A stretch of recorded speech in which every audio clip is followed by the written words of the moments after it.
Hello friends, അങ്ങനെ നമ്മുടെ പുതിയൊരു അപ്ഡേറ്റാണ് ദൃശ്യം 3യുമായി ബന്ധപ്പെട്ടിട്ട്. ദൃശ്യം 3യുടെ ഓപ്പണിംഗ് എല്ലാം തുടങ്ങി. പക്ഷേ എന്താ പ്രശ്നം കേട്ട് കഴിഞ്ഞാൽ ടിക്കറ്റുകൾ ഈ ചൂടപ്പം പോലെ വിറ്റുപോയി എന്നാണ് പറയുന്നത്. കാരണം അത്രമാത്രം ട്രെൻഡിങ് ആയി പോയിക്കൊണ്ടിരിക്കുന്നു. ഒരാഴ്ചയ്ക്ക് മുമ്പ് തന്നെ ഈ കൊച്ചിയിലൊക്കെ ഓറഞ്ച് അലർട്ട് പ്രഖ്യാപിക്കേണ്ടി വരുന്ന ഒരവസ്ഥയിലേക്ക് എത്തി. കാരണം അത്രമാത്രം രസകരമായിട്ടുള്ള അപ്ഡേറ്റുകളാണ് വന്നുകൊണ്ടിരിക്കുന്നത് ദൃശ്യവുമായി ബന്ധപ്പെട്ടിട്ട്. കാരണം ആ സിനിമ പ്രതീക്ഷിക്കാത്ത ഒരു വിഭാഗം അല്ലെങ്കിൽ ഒരു വിഭാഗം പ്രേക്ഷകർ പോലും ഈ ലോകത്ത് ഇപ്പം ഉണ്ടാവില്ലെന്ന് വിശ്വസിക്കുന്നയാളാണ് ഞാൻ. കാരണം ദൃശ്യം 1 നമ്മളെ അൾട്ടിമേറ്റ് ചെയ്ത് നമ്മളൊന്ന് ഇമ്പ്രസ് ചെയ്തിട്ട് പോയതാണ്. പിന്നെ ദൃശ്യം 2 വന്നു. അൺഫോർച്ചുനേറ്റ്ലി നമ്മളെ ആ സമയത്ത് കോവിഡായിരുന്നു. പിന്നെ എന്ത് ചെയ്യാൻ പറ്റും? ഒന്നും ചെയ്യാൻ പറ്റില്ല.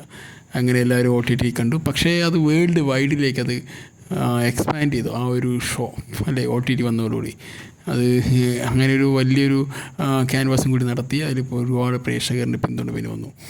ഇപ്പോൾ ദൃശ്യം 3 ആണ്. ദൃശ്യം 3യുടെ ഒരു പ്രത്യേകത എന്ന് പറയുന്നത്, കാരണം മലയാളികൾ മാത്രമല്ല ഈ സിനിമ കാണാനായിട്ട് കാത്തിരിക്കുന്നത്. ഈ ലോകത്ത് പല ഭാഷകളിലേക്ക് ഈ സിനിമ മാറ്റിയിട്ടുണ്ട്, റീമേക്ക് ചെയ്തിട്ടുണ്ട്. പക്ഷെ അവർക്കെല്ലാം കാണേണ്ടത് ഒറിജിനലാണ്.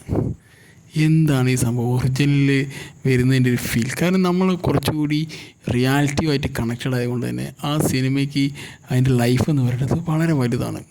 അത് പക്ഷേ ഒരു മറ്റ് സിനിമ ഇൻഡസ്ട്രിയിൽ ഒരാൾക്കും അവകാശപ്പെടാൻ പറ്റാത്ത രീതിയിലേക്ക് നമ്മുടെ റിയൽ ലൈഫുമായിട്ട് വളരെ രസകരമായ സീൻസുകളും രസകരമായ കൗതുകം ചെയ്യുന്ന ഒരു ഭയങ്കര ഒരു ഇമോഷണൽ അറ്റാച്ചൊക്കെ ആയിട്ട് നമ്മൾ എടുക്കുന്നത്. പക്ഷേ മറ്റ് ഈ സിനിമ ഇൻഡസ്ട്രി ആകുമ്പോൾ അവർ കുറച്ചുകൂടി വേഷവിധാനം അവരുടെ കുറച്ച് സ്റ്റാർഡം എല്ലാം നിലനിർത്തിക്കൊണ്ടായിരിക്കും ആ സിനിമ ചെയ്യുന്നത്. അതുകൊണ്ടായിരിക്കും അവർക്ക് ആ ഒരു റിയാലിറ്റിയിലേക്ക് എത്തിപ്പെടാൻ പറ്റാതെ കൊണ്ടുപോയത്.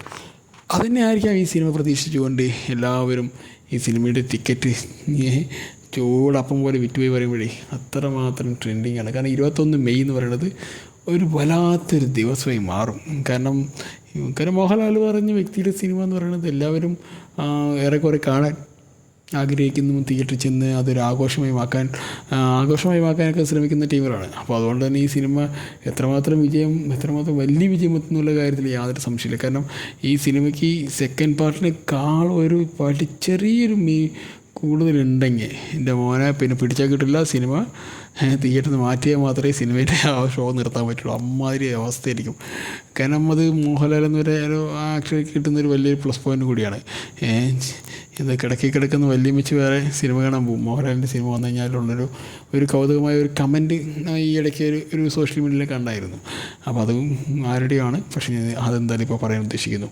അപ്പോൾ അങ്ങനെയാണ് സാഹചര്യം. കാരണം ജിത്തു ജോസഫ് എന്ന ഒരു ക്രിമിനൽ മൈൻഡ് ആയിട്ടുള്ള ഒരു വ്യക്തിയാണ് ഞാൻ പറയും ഈ സിനിമയിൽ. അതങ്ങനെയല്ല, അദ്ദേഹത്തിന് ഒരു കഥ പറച്ചിൽ രീതി ഭയങ്കര ബ്രില്യൻ്റ് ആയിട്ടുള്ള കഥ പറച്ചിൽ രീതി, അതും ഒരു ക്രൈമൊക്കെ ആകുമ്പോൾ കുറച്ചുകൂടി രസകരമായി പറയാനുള്ളൊരു കഴിവുള്ളൊരു ഡയറക്ഷൻ കൂടിയാണ്.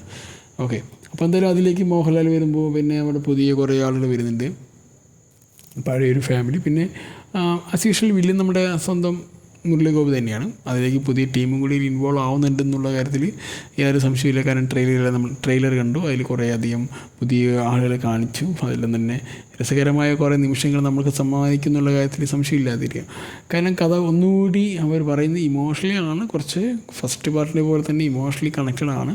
പക്ഷേ കോരിത്തെരിപ്പിക്കണമെന്നുണ്ടായിരുന്നൊക്കെ പറഞ്ഞു. പക്ഷേ എൻ്റെ ഒരു ബലമായ സംശയം സിനിമ ഒന്നുകൂടി ഹൈപ്പിലേക്ക് പോകാനേ സാധ്യതയുള്ളൂ. കാരണം അങ്ങനെ ജിത്തു ജോസഫ് അങ്ങനെ ഒരു മണ്ടത്തരം കാണിക്കുമോ?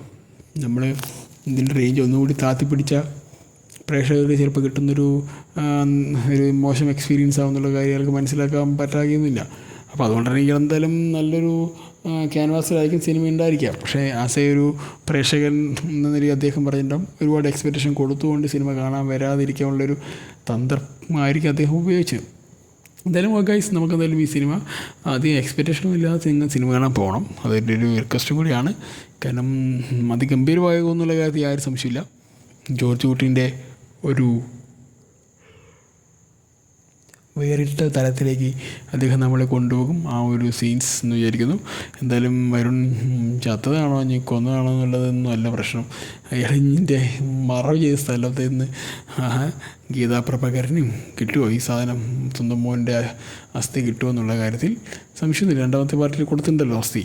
ഇനി ബാക്കി എന്താണെന്നുള്ളതെല്ലാം ബാക്കി നമുക്ക് കണ്ടറിയണം. അസ്ഥി കൊടുത്തു, ഇനി എന്താ ബാക്കി അവർക്ക് ഇവരുമായിട്ടുള്ള ഇമോഷണലി ഇനി എന്താണ് ഒരു പ്രശ്നം എന്നുള്ള കാര്യത്തിൽ അറിയണമെങ്കിൽ ഈ മൂന്നാമത്തെ പാർട്ട് കണ്ടാലേ പറയത്തുള്ളൂ. ഒരു ലീഡൊക്കെ ഉണ്ട്. പക്ഷെ നമ്മൾ വിചാരിക്കുന്ന ആ ഒരു അസ്ഥി കൊടുത്തോടുകൂടി സിനിമ അവസാനിച്ച് വിചാരിച്ച്. എന്തായാലും ഇതെങ്ങനെ പ്രൂവ് ചെയ്യും പോലീസ് എന്ന കാര്യത്തിലാണ് നമ്മൾ എടുക്കുന്നൊരു വലിയൊരു റിസ്ക്. അപ്പോൾ അത് നല്ല രീതിയിൽ തന്നെ കഥ പറയുന്നുള്ള കാര്യത്തിൽ എനിക്ക് സംശയമൊന്നുമില്ല. എന്തായാലും സിനിമ അടിച്ച് പൊളിച്ച് കിണ്ണം കാച്ചി പോലെ വരട്ടെ, അല്ലേ, വീടുകാച്ചി മൂവിയായി വരട്ടെ. എന്തായാലും നല്ലൊരു പ്രതീക്ഷ എല്ലാവർക്കും ഉണ്ട്, അത് എനിക്കുമുണ്ട്, നിങ്ങൾക്കുണ്ട്. പടം നല്ലപോലെ വിജയിക്കും എന്ന് ഉറപ്പോടുകൂടി. ഓക്കെ ഗൈസ്, അടുത്തൊരു വീഡിയോയുമായി വരുന്നതായിരിക്കും, അടുത്തൊരു അപ്ഡേറ്റുമായി വരുന്നതായിരിക്കും. Okay guys, bye bye, see you, take care.